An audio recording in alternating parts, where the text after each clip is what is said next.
Hello, fourth semester. I'm here again to discuss with you another topic from the Unit 4, that is the evidence of the accomplice. Section 133 of the Indian Evidence Act deals with the evidence of the accomplice. But before to the evidence of the accomplice, we must have to be understand it that who is that accomplice. When two or more persons committed an offence in concern, every person or everyone participating in the commission of an offence is an accomplice.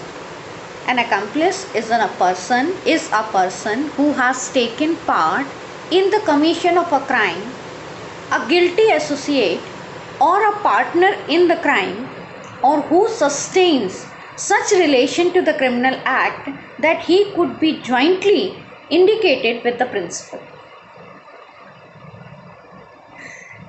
Very simply, we can understand an accomplice is a person who is participant in crime with the principal or who assists the principal either before or after the commission of a crime. He may be a person who committing an offense, a person who procuring, a person who aiding, a person who abetting. Even it included those person also who knowingly accept anything or receives anything in relation to the commission of an offense. For example, if a person accepts or received anything with knowledge that it is a property of the theft, he is an accomplice. More simple manner, a person who committed an offense, a person who is present and assisting in preparation of an offense, a person who counsels, a person who convinces, a person who encourages, a person who procures, a person procures the commission of offense is an accomplice. A person who knows that the offense has been committed and who receives, comforts, or who assists the offender to escape from punishment or from the arrest is also an accomplice. A bribe, for example, a bribe giver is also an accomplice. There are some persons who are not accomplices, like that. A person who committed an offense under fear or under compulsion or a threat is not an accomplice because he has not committed that offense voluntarily. A person who witnessed the offense but doesn't inform to the authorities just because of a fear or because of a reasonable threat, he is not an accomplice. Detectives or paid informers or a trap witnesses are not an accomplice, though a court may convict on an uncorroborated testimony of a trap witnesses if it is satisfied that their statement or their evidence is truthful or the truth before the court. One more thing is that this accomplice is called as an approver when he has given pardon under section 306 of the Indian Criminal Procedure Code. Means if an two or more person has been committed an offense and one of such offender becomes the prosecution witness and the prosecution or given the promise to pardon him under section 306, such person is called as an approver or the prosecution witness. He is also an accomplice but becomes the approver. As far as the evidentiary value of the accomplice witness is concerned, Section 133 of the Indian Evidence Act deals with that. But before that, an accomplice is a competent witness if he is not uh, tried in that case as an offender. And the value of his evidence is mentioned in the section 133 of the Indian Evidence Act, which always reads with the illustration B of section 114 of the Evidence Act. Section 133 reads as, an accomplice is a competent witness against an accused person, and conviction is not illegal merely because it proceeds upon an uncorroborated testimony of an accomplice. Illustration B of section 114 states that an accomplice is unworthy of credit unless he is corroborated in material particulars. Section 133 says that accomplice is a competent witness and a conviction can be based on the uncorroborated testimony of an accomplice, while illustration B says that he is unworthy of credit. That is why material corroboration is required to consider the evidence of an accomplice. Both of these two sections says two different things, but it is not an antithesis to each other, because section 114 says about that rule of prudence and section 133 says about that a rule of law or rule of evidence. Section 133 says that he is competent witness and his evidence is perfect, and he on the basis of that conviction can be based. But section illustration B says that he is unworthy of credit because he is a person who himself committed offense.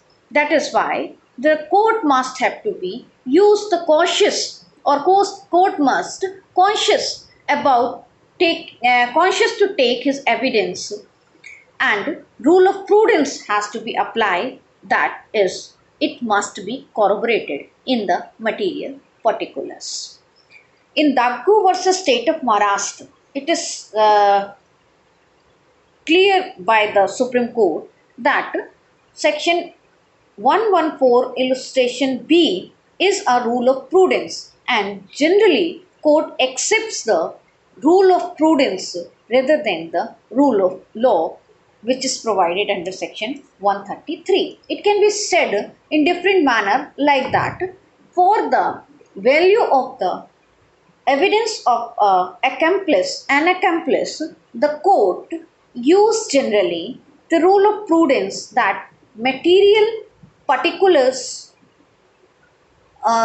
required for the corroboration, though it is not illegal that if the corroboration is not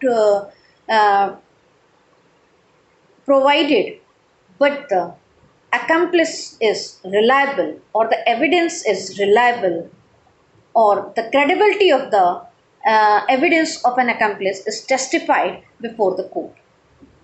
So both of these two principles is very important for the purpose to take or to consider the evidence of an accomplice. What is the procedure which the court follow? That whenever the evidence of an accomplice brought before the court, it has to be verified by the two tests. One is that evidence must be reliable, and the second is that it must be materially corroborated. As far as the reliability is concerned, reliability is required because this person who's an accomplice, first of all, is a companion to the other offenders, and he himself committed an offense. Second thing is that his tendency to shift the guilt towards the other companions, make him unreliable towards the court. And the third thing is that simple, why unreliable? Because a person who is not reliable towards his companions, he may be not reliable towards the court also. And the third thing is that he has been given a promise by the state of pardon. So there may be the possibility that he may favor the court. In all these three criteria, this person has to be treated as a unworthy or his testimony is not reliable.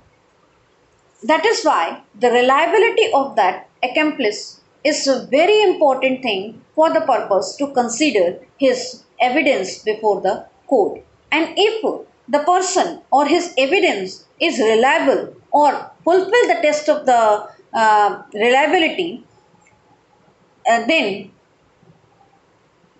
conviction can be based even without the corroboration. That is the law about the evidence of an accomplice. As this reliability principle or the credibility principle has to be testified by the court, and if the court is satisfied that the person is consistent and cogent towards the court, then the court can consider his evidence. As it is mentioned in the Bhuvoni Sahu versus King Emperor, AIR 1949 Privy Council case, that there is proposition about the credibility of a testimony of the accomplice, that it must be corroborated in material facts, does not mean that there must be cumulative or independent testimony of the same facts which he has testified. Means that it is not required that each and every aspect of facts has to be independently testified. Only requirement is that his reliability or the credibility has to be checked, and if it is satisfied before the court can consider the evidence of that accomplice. Second thing which is very important, that when the person is reliable, then the question for the corroboration occurs or comes, and that is in Rameshwar Prasad versus State of Rajasthan in 1952 Supreme Court actually followed the decision of R versus Beckerville 1916 King's Bench, in which that principle of corroboration has been given. And that principles are like that. First one is that what kind of corroboration is required. So the first principle is that it is not required for the corroboration of a fact related to the statement of an accomplice that each and every fact must be independent, confirmed, only material circumstances to the case is sufficient. Second is that as far as the identity of the accused is concerned, it must be confirmed. It can be said as it is not enough that the offence has been committed. What is required is that it must be confirmed that accused has committed it.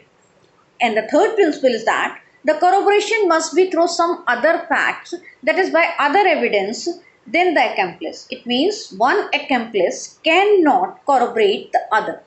And the fourth one is that this corroboration is not required through the direct evidence, but the circumstantial evidence is enough for the purpose to corroborate. For the corroboration, this rule, which has been already accepted by the Supreme Court, is simply says that the corroboration is not required which is independently supports each and every aspect or the fact of the case, but only material particulars which is related to the fact in issue or the fact of the case is sufficient. As far as the identity of the offender is required or concerned, that must be clear or the clearly corroborated by the statement or the evidence of an accomplice. this material particulars or the corroboration is not comes from the other accomplice, but it must comes from some other sources or from some other facts, and direct evidence is not required. Circumstantial evidence is enough to support or corroborate the evidence of an accomplice. These are the principle for the corroboration of an accomplice, which is reaffirmed in many cases. But in recently, you can say is that the Khokan Giri versus State of West Bengal in 2017 Supreme Court 668 page number, in which court says that, or again reaffirmed in the Rameshwar Prasad case, and says that as a matter of practice, it is required that evidence of the accomplice should not be accepted without corroboration in material particulars. Further, such corroboration must connect the accused with the crime, and also that this corroboration must be from an independent source, meaning thereby one accomplice cannot corroborate the other. So, whatever has been said in the Rameshwar Prasad is reaffirmed in this case, and not only this case, in several other cases, it is the principle of corroboration is used or reaffirmed again and again. Where in this, where there are more than one accomplice, the evidence given by them, and that through that they, if implicating the accused, the court must satisfy that there was no opportunity between all of these witnesses of prior consort. So therefore, it can be said that the law is not that the evidence of an accomplice deserves outright rejection. If there is no corroboration, what is required is to adopt the great cautious and care when dealing with the evidence of an accomplice.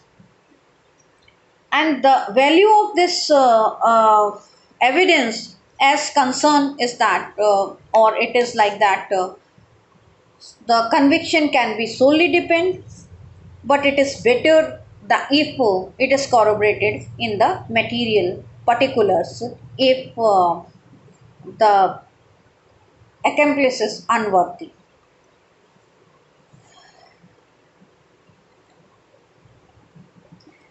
The other part or other things which is like that, always there must be this accomplice evidences compare with the evidence of a co-accused under section 30 of the Indian Evidence Act.